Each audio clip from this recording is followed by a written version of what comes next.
Có một điều rất lạ mà không phải ai cũng nhận ra, càng sống lâu, con người càng đi tìm những thứ im lặng. Sau tất cả những ồn ào, tranh đấu, hơn thua, khiến thứ khiến người ta dừng lại không phải là chiến thắng mà là một khoảnh khắc yên bình, không cần giải thích.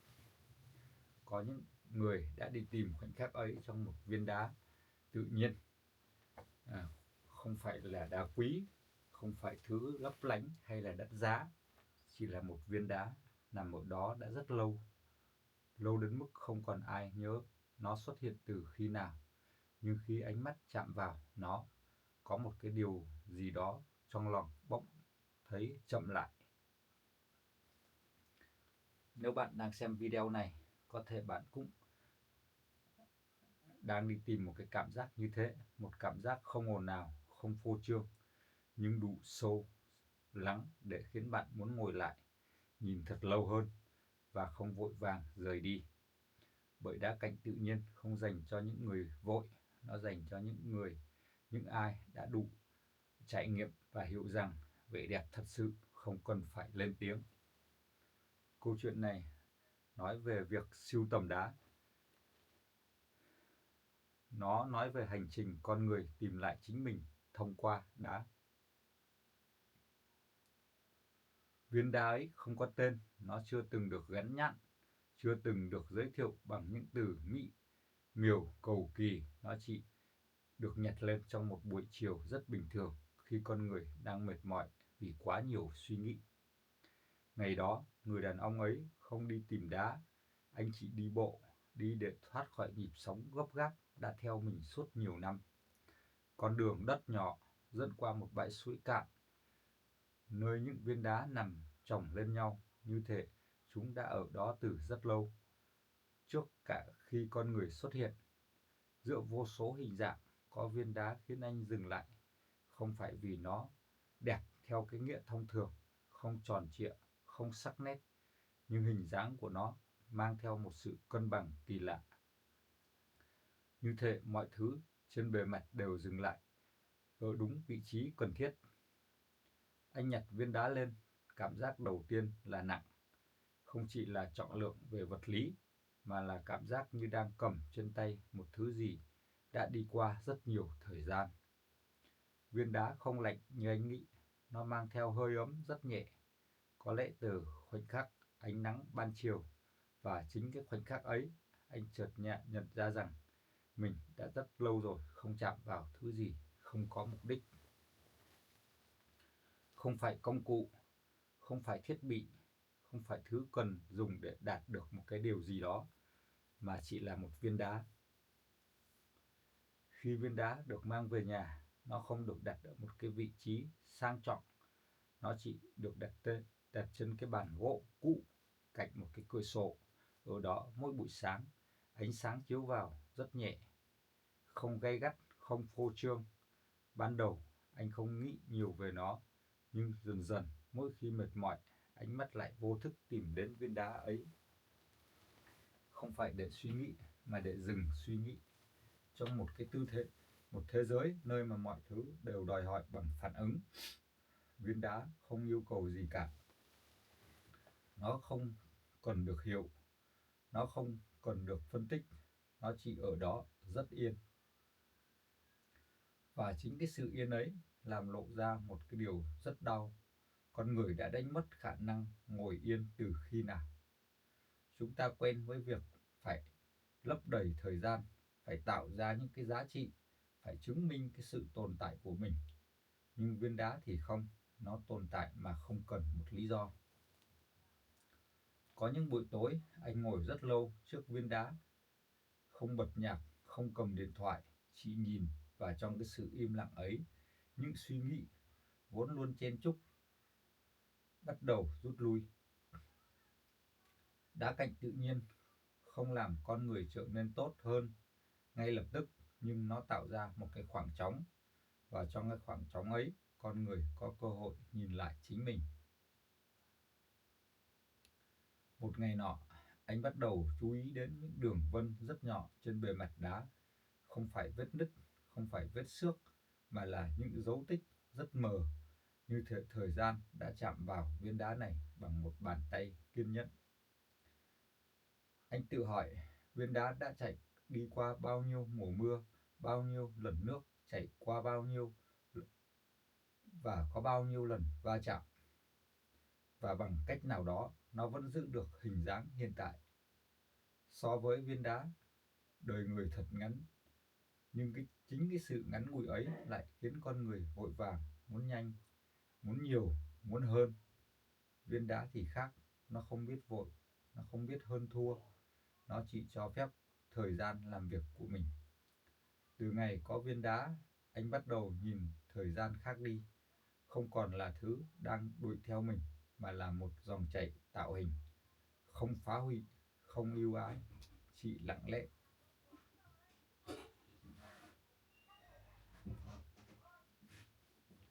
Từ khi viên đá xuất hiện trong cái căn phòng nhỏ, nhịp sống của người đàn ông ấy không thay đổi ngay lập tức. Anh vẫn đi làm, vẫn bận rộn, vẫn đối mặt với những áp lực quen thuộc. Nhưng có một cái điều rất nhỏ đã khác. Anh bắt đầu dành thời gian để không làm gì cả. Không phải nghỉ ngơi theo cái nghĩa thông thường, không phải ngủ, không phải giải trí, chỉ là ngồi trước viên đá, không mục đích, không mong đợi. Ban đầu, việc này khiến anh cảm thấy khó chịu. Tâm trí quen với việc luôn phải có một cái nhiệm vụ, không phải làm gì. Những suy nghĩ chưa được giải quyết trồi lên, những lo lắng cũ, những tiếc nuối của tuổi trẻ, những câu hỏi không có câu trả lời. Nhưng viên đá vẫn ở đó, không phản ứng, không thay đổi, không bị ảnh hưởng bởi những xáo trộn trong đầu anh. Và chính cái sự bất động ấy dần dần làm một cái điều rất quan trọng. Nó không dập tắt suy nghĩ, mà khiến suy nghĩ tự mệt đi. Khi không có thứ gì kích thích, tâm trí bắt đầu chậm lại một cách tự nhiên. Có những buổi tối, anh nhận ra mình đã ngồi rất lâu mà không hề để ý thời gian. Không phải bị cuốn vào một cái điều gì đó, mà vì không còn cảm giác bị kéo đi. Đó là lần đầu tiên sau nhiều năm anh cảm nhận được sự hiện diện của chính mình mà không cần phải chứng minh điều gì. Không có cuốn sách nào dạy cách chơi đá cạnh tự nhiên theo kiểu này. Không có cái quy tắc nào có phương pháp. Nhưng mỗi ngày trôi qua, người đàn ông ấy học được một điều mới, không phải từ lời nói mà từ sự quan sát. Anh nhận ra viên đá không hề hoàn hảo, có những góc thô, có những chỗ gồ ghề, có những phần tưởng như không cân đối, nhưng chính những cái điều ấy lại tạo nên một cái sự hài hòa tổng thể. Nếu bề mặt viên đá bị mài nhẵn hoàn toàn, có lẽ nó sẽ mất đi sức hút. Và anh chợt hiểu ra một điều rất gần với cuộc sống của mình. Con người cũng vậy, những góc cạnh, những vết xước, những trải nghiệm không trọn vẹn chính thức chính là cái thứ mà tạo nên một cái chiều sâu của con người. Trước đây, anh luôn cố gắng che giấu những phần chưa hoàn thiện của bản thân mình, luôn xuất hiện với hình ảnh chỉnh chu, mạnh mẽ, không tì vết. Nhưng viên đá nhắc anh rằng tự nhiên không vận hành như thế, tự nhiên không xóa đi dấu vết, tự nhiên tích lũy chúng. Một ngày, anh mang viên đá ra, đặt trước một cái ánh nắng buổi sáng. Ánh sáng chiếu lên bề mặt, làm lộ ra những cái sắc độ rất nhẹ mà trước đó anh chưa từng thấy. Không rực rỡ, không nổi bật, nhưng đủ để khiến anh đứng yên rất lâu. Anh bắt đầu tìm hiểu thêm về đá cạnh tự nhiên, không phải để sưu tầm, không phải để mua bán, chỉ là để hiểu vì sao có những người dành cả đời cho đá. Anh đọc những câu chuyện rất cũ, những người chơi đá không nói nhiều, họ viết rất ít, nhưng mỗi dòng đều chậm và sâu, giống như cách đá tồn tại. Và anh nhận ra rằng niềm đam mê đá cạnh tự nhiên không giống những cái đam mê khác. Nó không thúc ép, nó không đòi hỏi, nó không cần phải được chia sẻ liên tục. Niềm đam mê ấy giống như một dòng nước ngầm, không ồn ào trên bề mặt, nhưng bền bỉ và nuôi dưỡng từ bên trong. Từ lúc nào không biết, anh bắt đầu để ý đến đá ở khắp nơi, bên đường, dưới gốc cây, ở bờ sông, ở những cái nương dãy, những ngọn đồi núi, không phải để nhặt về, chỉ để nhìn. Mỗi viên đá đều mang một hình dáng khác nhau, một lịch sử khác nhau, một hành trình khác nhau, và không viên nào giống viên nào. Cũng như chúng ta, giữa hai con người không hoàn toàn giống nhau. Anh bắt đầu hiểu vì sao đá cạnh tự nhiên không thể được tạo ra bằng máy móc, bởi máy móc chỉ có thể sao chép hình dạng chứ không thể sao chép được thời gian. Sự thay đổi trong anh không đến dưới một quyết định lớn, không có một cái khoảnh khắc bùng nổ, chỉ là những cái điều rất nhỏ. Anh bắt đầu nói chậm hơn, nghe nhiều hơn, phản ứng ít hơn. Khi đối mặt với áp lực, anh không còn vội vàng tìm cách kiểm soát mọi thứ. Viên đá đã không cho anh lời khuyên, nhưng nó cho anh một cái điểm tựa, một thứ nhắc anh rằng không phải mọi thứ đều cần phải được giải quyết ngay lập tức. Có những việc chỉ cần thời gian, giống như đá.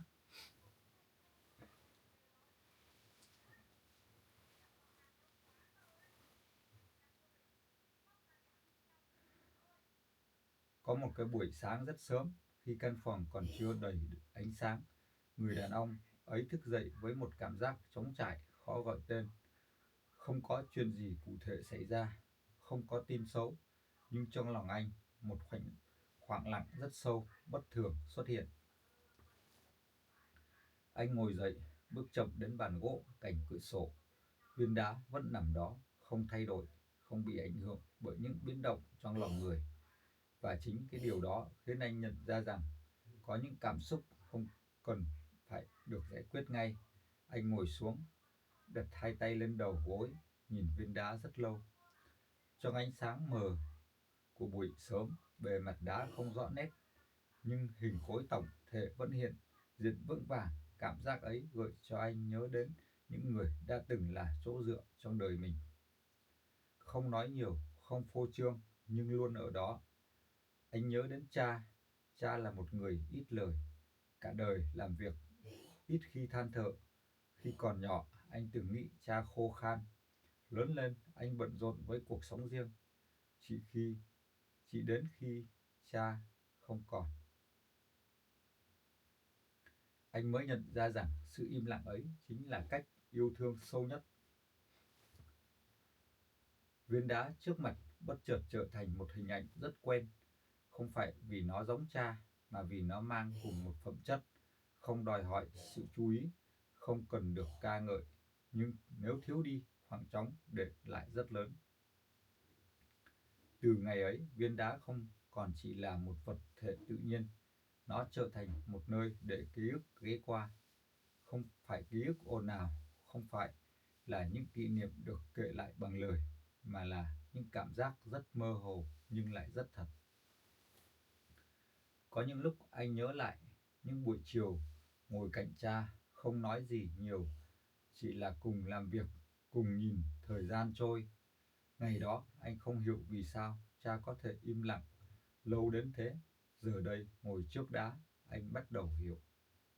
Im lặng không phải là thiếu kết nối, im lặng đôi khi là kết nối sâu nhất. Viên đá không kể những cái câu chuyện của cha, nhưng nó cho anh một không gian để những ký ức ấy tự xuất hiện, không bị ép buộc, không bị bóp méo. Chỉ đến khi anh sẵn sàng, anh nhận ra rằng con người thường sợ sự im lặng, vì trong im lặng ta phải đối diện với chính mình, với những điều chưa nói, những điều đã trôi qua, những điều không thể quay lại. Nhưng đá thì không sợ, nó ở trong im lặng từ rất lâu rồi. Có một giai đoạn trong đời người đàn ông ấy cố gắng chạy trốn cảm giác mất mát. Anh lấp đầy thời gian bằng công việc, bằng mục tiêu, bằng những kế hoạch liên tục. Nhưng khi mọi thứ chậm lại, cảm giác ấy vẫn ở đó.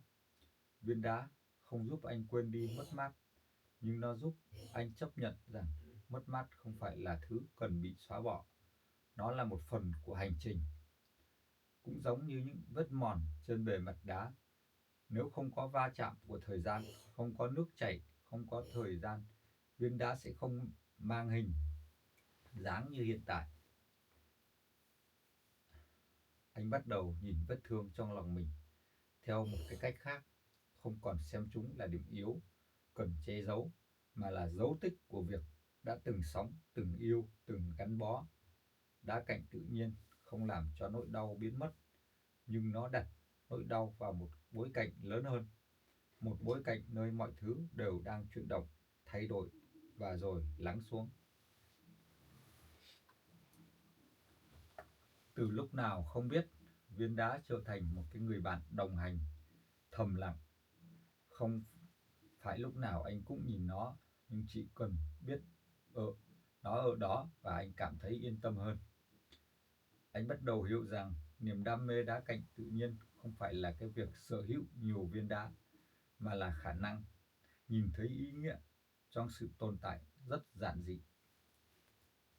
Có những ngày rất bận, anh chỉ lướt qua viên đá khi ra khỏi nhà, nhưng ánh nhìn thoáng qua ấy đủ để nhắc anh nhớ rằng không cần phải mang theo tất cả gánh nặng ra thế giới bên ngoài.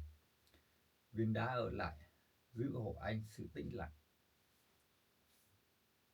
Trước đây, anh luôn cảm thấy thời gian trôi quá nhanh, luôn có cảm giác bị đuổi theo, nhưng khi sống cùng đá, khái niệm ấy dần thay đổi. Thời gian không còn là kẻ lấy đi, nó trở thành người đồng hành, người tạo hình, người mài giũa. Anh nhìn viên đá và hiểu rằng không có cái giai đoạn nào trong đời là vô nghĩa. Ngay cả những cái lúc tưởng như đứng yên, thời gian vẫn đang làm việc của nó.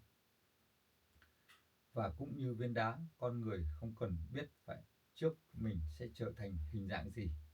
Chỉ cần đi tiếp, chậm rãi, trung thực, rồi hình dạng ấy sẽ tự nhiên xuất hiện.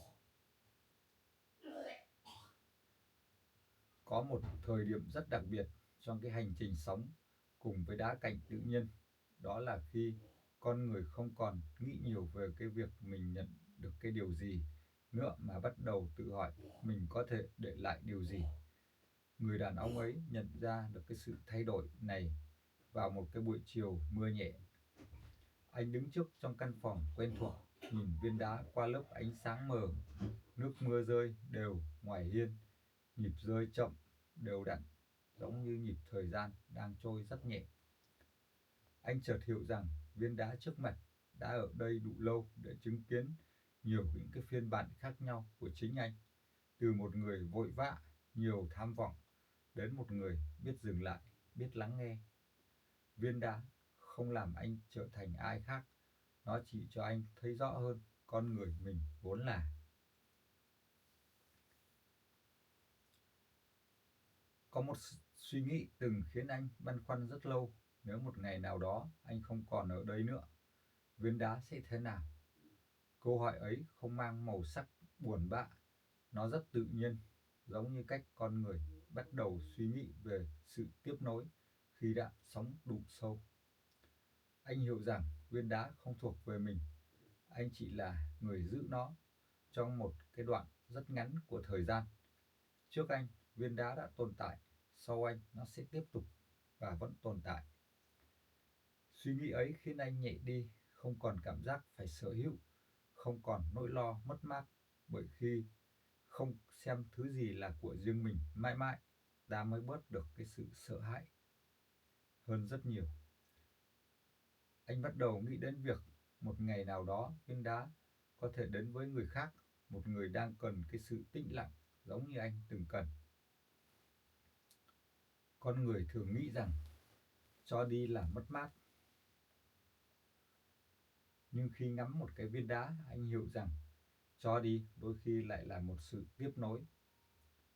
Viên đá không mất đi cái giá trị khi đổi chủ, nó mang theo thêm một cái lớp thời gian, một lớp câu chuyện, và chính điều đó làm cho hành trình của nó trở nên phong phú hơn. Anh nhớ lại những điều cha từng kể lại cho mình. Không phải là tài sản lớn, không phải là lời dặn dò dài dòng, chỉ là cách sống, cách im lặng đúng lúc, cách làm việc không phô trương, cách chịu trách nhiệm mà không đòi hỏi, không cần phải ghi nhận. Những điều ấy anh mang theo mỗi ngày, dù cha không còn hiện diện, và viên đá theo một cái cách rất lạ trở thành biểu tượng cho sự tiếp nối ấy. Có những dấu ấn không thể nhìn thấy bằng mắt, chúng không nằm trên bề mặt, không có hình dạng rõ ràng, nhưng chúng tồn tại rất thật. Viên đá không ghi tên anh, không khắc dấu vết cá nhân, nhưng trong cái quãng thời gian sống cùng với nó, anh đã thay đổi, và chính cái sự thay đổi ấy là một cái dấu ấn thật sự. Anh bắt đầu hiểu rằng ý nghĩa cuộc sống không nằm ở việc để lại cái thứ gì đó cụ thể, mà nằm ở cách mình hiện diện trong cuộc đời của người khác ra sao, nhẹ nhàng hay là nặng nề, bình an hay căng thẳng. Đá cạnh tự nhiên không nói điều này bằng lời, nhưng cái sự hiện diện bền bỉ của nó khiến người ta phải tự suy nghĩ ra. Từ ngày suy nghĩ về việc cho đi, anh cảm thấy mình sống nhẹ hơn, không còn cố gắng nắm giữ quá nhiều, không còn sợ mất những cái thứ mà không thuộc về mình mãi mãi. Viên đá vẫn ở đó, những mối quan hệ giữa anh và nó đã khác, không còn là một cái sự gắn bó dựa trên sở hữu, mà là một cái sự đồng hành dựa trên thấu hiểu. Có những buổi tối anh ngồi rất lâu trước viên đá, không suy nghĩ gì cả, chỉ là ở cùng, và trong cái khoảnh khắc ấy mọi thứ đều và vừa đủ. Anh bắt đầu nhìn viên đá như một phần của một vòng tuần hoàn lớn, đá từ núi xuống suối, từ suối về tay người, và sẽ trở lại về với tự nhiên theo một cái cách nào đó. Con người cũng vậy, đến, ở lại, rồi rời đi.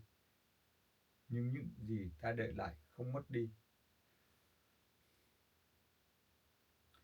Chúng chỉ chuyển sang một hình thức khác. Khi hiểu được cái điều này, anh không còn sợ cái sự kết thúc, bởi kết thúc chỉ là một cái dạng chuyển tiếp.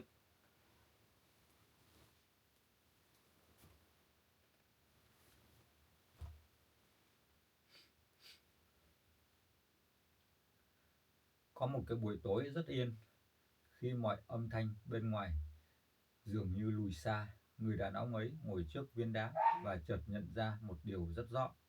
Anh không còn mong viên đá mang lại cho mình điều gì nữa. Không còn mong an ủi, không còn mong câu trả lời, không còn mong một cảm giác đặc biệt. Viên đá chỉ đơn giản là ở đó, và anh cũng vậy. Chính cái khoảnh khắc ấy là một cái sự tự do rất nhẹ xuất hiện. Tự do không đến từ việc có thêm, nó đến từ việc không còn đòi hỏi. Trong nhiều năm, anh từng nghĩ buông bỏ đồng nghĩa với mất mát, nghĩ rằng nếu không giữ chặt, mọi thứ sẽ rời đi. Nhưng khi sống đủ lâu bên cạnh đá cạnh tự nhiên, suy nghĩ ấy dần dần thay đổi. Viên đá không giữ lại nước đã chảy qua nó, không giữ nó.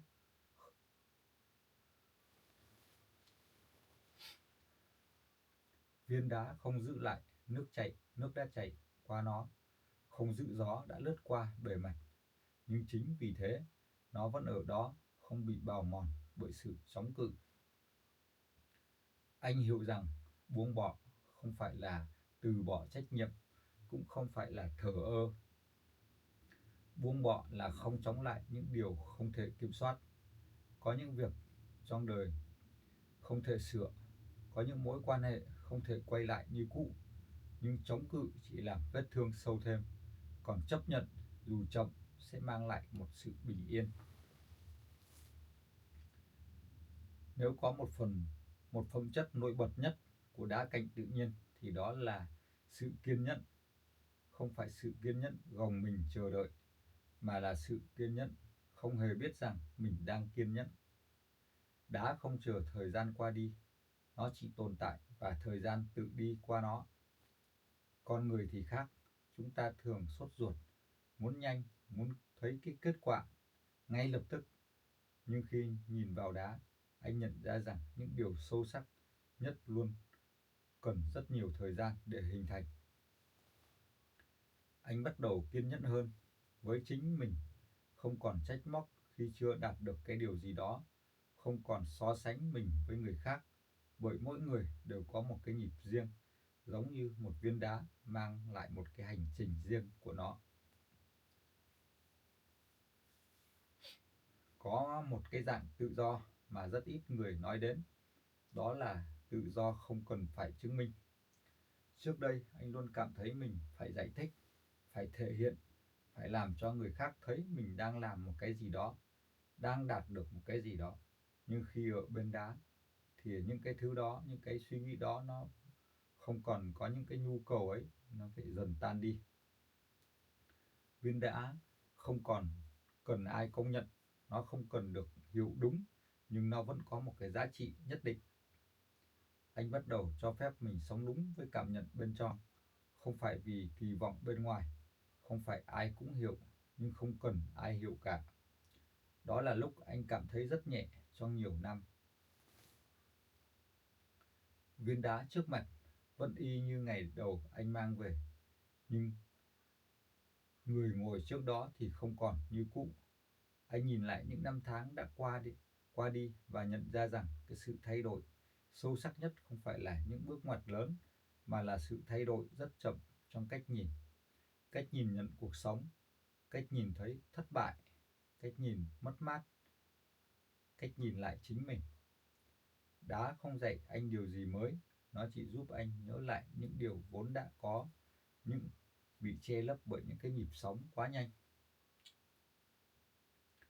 Có một cảm giác rất đặc biệt khi con người không còn chạy theo điều gì nữa, không phải cảm giác trống rỗng mà là một cái cảm giác trở về với nhịp thở tự nhiên, trở về với khả năng ngồi yên, trở về với sự hiện diện trọn vẹn trong từng khoảnh khắc. Viên đá, theo một cái cách rất lặng lẽ, đã đưa anh về nơi đó.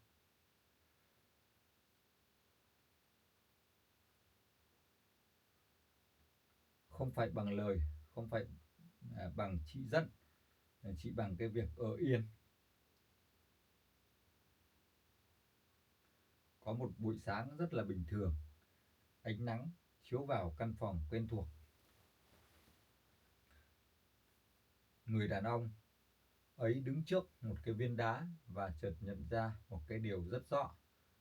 Không phải tất cả những cái gì cũng có giá trị đều được cần mang theo. Có những cái thứ chỉ cần ở lại đúng nơi của nó, đúng một cái vị trí nó đáng để ở. Viên đá không đi cùng anh ra thế giới bên ngoài. Nó không bước vào những cuộc họp, không hiện diện trong những quyết định lớn, nhưng chính vì thế nó đã trở thành một cái điểm để trở về, một nơi không bị kéo về những biến động. Anh hiểu rằng con người cần những điểm như vậy trong đời, những điểm không thay đổi, không phản ứng, không đòi hỏi.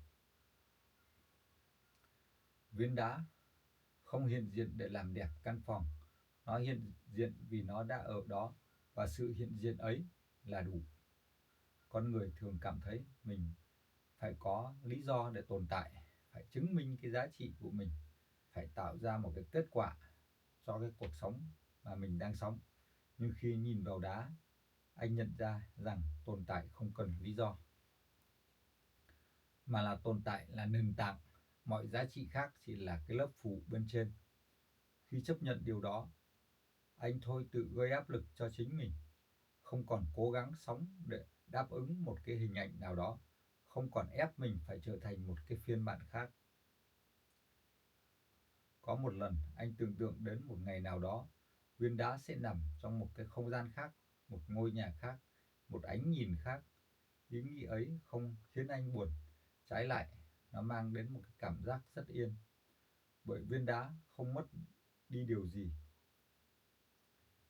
khi được tiếp tục một cái hành trình của nó. Nó chỉ mang thêm một cái lớp thời gian, một lớp người, một câu chuyện mới. Anh nhận ra rằng điều con người để lại không phải là vật, mà là trạng thái bình an hay căng thẳng, trạng thái chấp nhận hay là một trạng thái chống cự. Nếu viên đá có thể mang theo trạng thái bình an ấy sang một không gian khác, thì nó đã là một cái sự tiếp nối rất đẹp. Trong một thế giới ngày càng ồn ào và sự lặng yên đã trở thành một cái điểm hiếm, và chính vì nó hiếm nên nó trở nên quý giá. Đá cạnh tự nhiên không cạnh tranh với âm thanh, nó không cố gắng nổi bật, nó chỉ ở đó như một lời nhắc rằng không phải lúc nào cũng cần lên tiếng.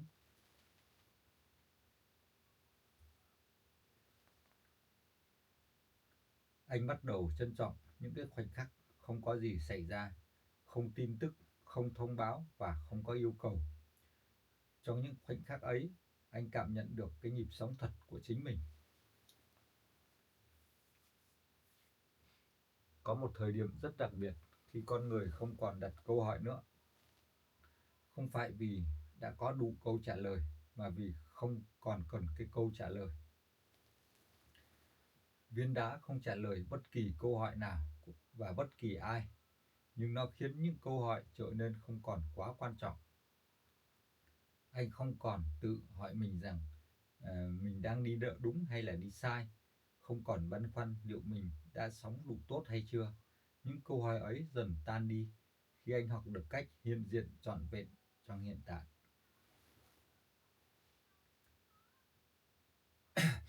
Câu chuyện với đá, với cái viên đá không có một cái kết thúc rõ ràng.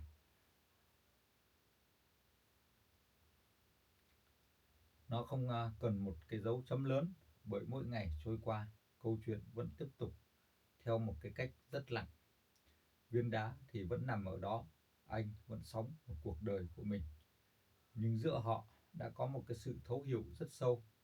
Sự thấu hiểu rằng không cần phải giữ mọi thứ, không cần phải hiểu hết mọi điều, không cần phải để lại một cái dấu ấn gì lớn. À, chỉ khi sống đủ thật trong từng khoảnh khắc. Khi những cái video này cũng đã dần khép lại, thì viên đá vẫn nằm yên trong cái ánh sáng dịu của người xem. có có thể rời đi, nhưng nếu họ mang theo một nhịp thở chậm, một ánh nhìn dịu hơn, thì câu chuyện này đã hoàn thành một cái vai trò của nó. Bởi đá cạnh tự nhiên không cần được giải thích, nó chỉ cần được nhìn, và khi được nhìn đủ lâu, nó sẽ mở ra một cái điều rất sâu, không phải về đá mà về chính con người. Chúc các bạn có một ngày vui vẻ, hạnh phúc và bình an. Cảm ơn mọi người đã ghé qua thăm kênh Đá Cạnh Trung Kiên. Nếu các bạn hãy luôn ủng hộ mình bằng cách đăng ký, bấm vào chuông để nhận những cái video mới nhất và nghe những cái câu chuyện về đá tiếp tục. Xin chào tạm biệt, hẹn gặp lại mọi người ở video sau.